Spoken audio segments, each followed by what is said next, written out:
بسم اللہ الرحمن الرحیم۔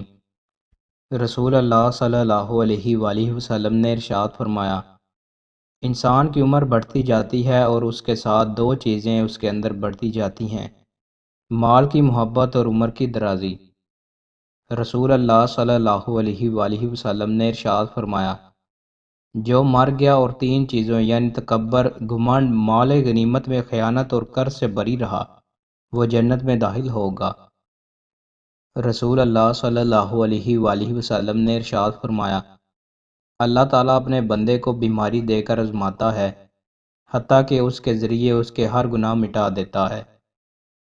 رسول اللہ صلی اللہ علیہ وآلہ وسلم نے ارشاد فرمایا، جو شخص اپنے مال کی حفاظت کرتا ہوا مارا جائے وہ شہید ہے، اور جو شخص ایک بالشت بر زمین پر ناجائز قبضہ کرتا ہے، قیامت کے دن زمین کا وہ حصہ ساتوں زمینوں سے اس کے گلے میں توق بنا کر ڈال دیا جائے گا۔ رسول اللہ صلی اللہ علیہ وآلہ وسلم نے ارشاد فرمایا، اتنا عمل کرو جس کی تم طاقت رکھتے ہو، کیونکہ بہترین عمل وہ ہے جو ہمیشہ ہو اگرچہ کم ہی ہو۔ رسول اللہ صلی اللہ علیہ وآلہ وسلم نے ارشاد فرمایا، اگر تم گناہ نہ کرتے تو اللہ تعالیٰ ایسی مخلوق پیدا کرتا جو گناہ کرتی اور استغفار کرتی، اور وہ انہیں بخش دیتا۔ رسول اللہ صلی اللہ علیہ وآلہ وسلم نے ارشاد فرمایا، اگر کوئی مسلمان کسی درخت کا پودا لگاتا ہے اور اس درخت سے کوئی انسان یا جانور کھاتا ہے تو لگانے والے کے لیے وہ صدقہ ہوتا ہے۔